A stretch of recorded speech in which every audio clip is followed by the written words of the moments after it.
Well, the Herald article read, serial sperm donor Kyle Gordy will soon have 58 kids and is coming to New Zealand. What's wrong with that? Well, let's find out.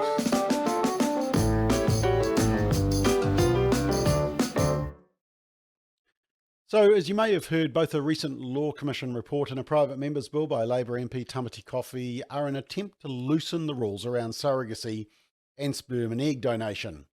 And this new proposal will, amongst other things, make it easier to find surrogates and donors from a register, may include some level of payment, and would record some of the details of the biological parents who provide the embryo or the cells for the pregnancy. But what is it like to find out that your true biological father's only involvement in your life was the donation of his sperm? What if the biological parent doesn't want any contact? The identity of donors can remain anonymous, or they may refuse contact, irrespective of what the child may want. But as we know, children have a deep longing to know who they belong to, where they come from, and who they look like. And there was a report in the New Zealand Herald which didn't help the argument for loosening the restrictions in this area, and basically highlighted just how harmful this can all become. Let me read some of it to you. It says, well, he's got 47 children around the world and another 11 on the way. And their mums, a mix of lesbians, women in heterosexual relationships, and single mothers, all use the serial sperm donor Kyle Gordy and keep in touch with him via a group chat he's set up. How nice.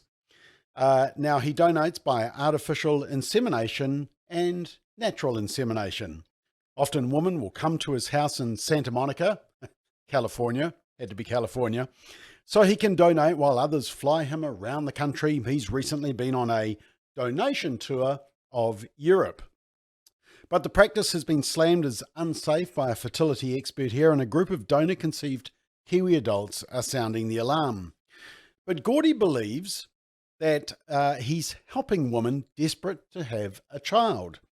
In June last year, the Herald reported that Australian sperm donor Adam Hooper, who had more than 20 children, was also planning to travel to New Zealand to donate.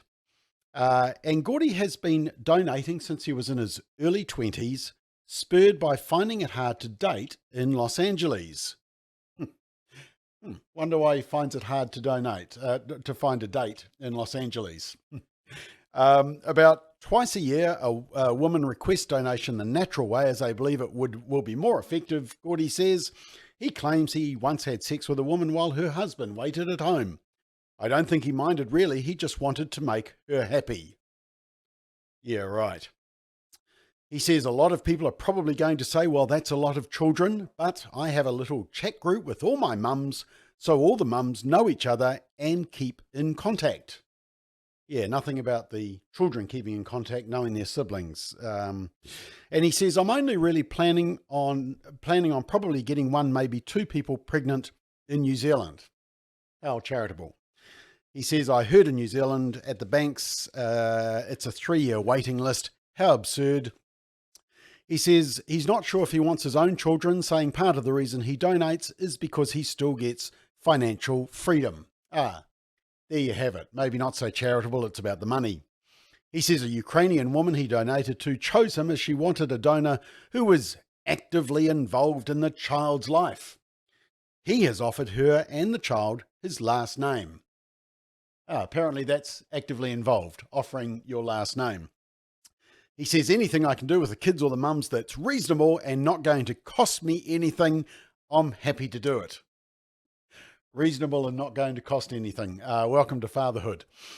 And one lesbian couple even asked him if he wanted to be part of a polyamorous relationship, but they ultimately decided it would be a stretch too far for their families. No kidding. Gordy believes his urge to donate stems from, this is the interesting bit, Gordy believes his urge to donate stems from being donor conceived himself. He didn't find out until he was in his early 20s when his mum finally told him. He said, I've always had a weird suspicion because my dad didn't look like me and my mum would always brush it off. He says his mother attempted to find out the identity of her donor via the clinic she went through, but was told he did not want to be found.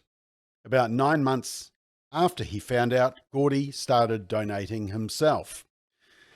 Well, interesting article. Now, he actually appeared on Dr. Phil, and here's a little promo that they did for it. And has fathered 40 children. 40 and 11 on the way. He says he donates to help couples in need with his great genes. I've already met quite a few of my kids. They're not your kids. And expertise. You want to be the #1 fertility doctor. You don't have one day of training as a fertility doctor. I don't have the education and training on it, but I have the experience. Next, Dr. Phil.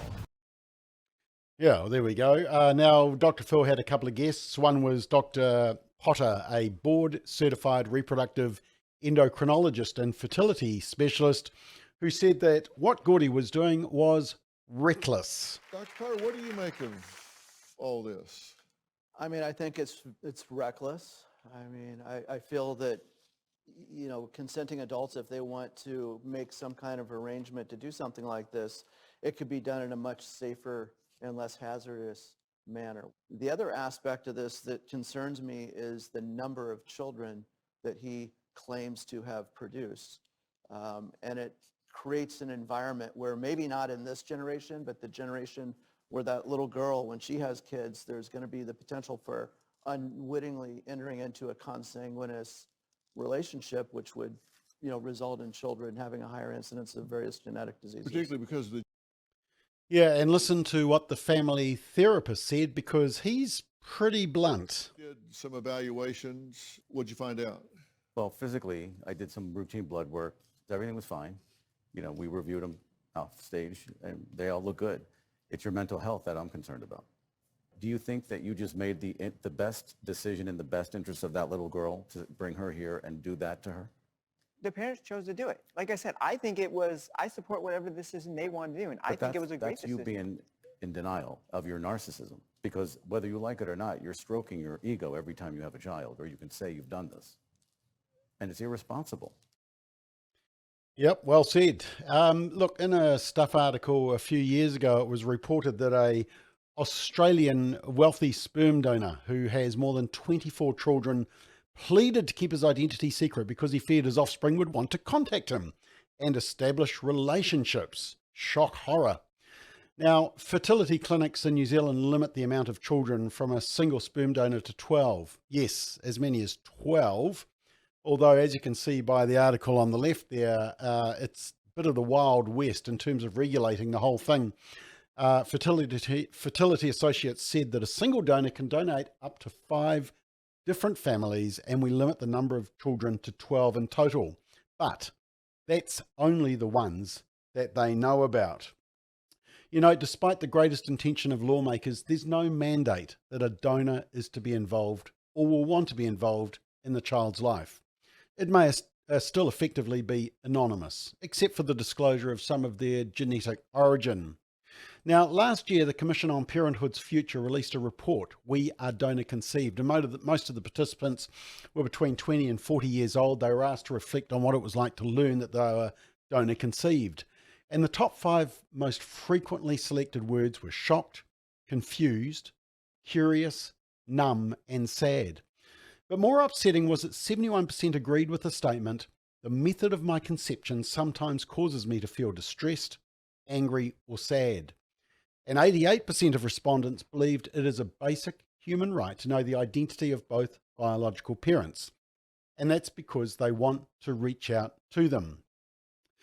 The documentary Anonymous Father's Day, which is from 2013, explores the stories of women and men who are the children of sperm donors, and we should listen to their concerns. Here's a little clip. Find my biological father because he is an important part of my life. I wouldn't be here without him. I want to look in his face, or at least look at a picture of him, and I know that I'm going to see myself. I look in the mirror and I don't know who I look like. Until I was 20 years old, the only thing I knew about my biological father was that he was blonde with blue eyes and he had a college degree. My sister and I set out on a quest to see if we could find anything more about the man who made us and the 500 or 1,000 half-siblings that I have. I thought, wow, I'm one of the first produced by science and not sex. Should we be conceiving children in the first place who will be deliberately denied the ability to know and be known by their father? It's quite possible to be grateful for your life and question aspects of your conception. I want to know that story. I want my children to know where they came from. And if I don't find them, it won't be because I didn't look for them. Yeah, as I said before, children have a deep longing to know who they belong to, where they come from, and who they look like. You know what? It's time we put the rights and needs of the child front and centre in this whole debate.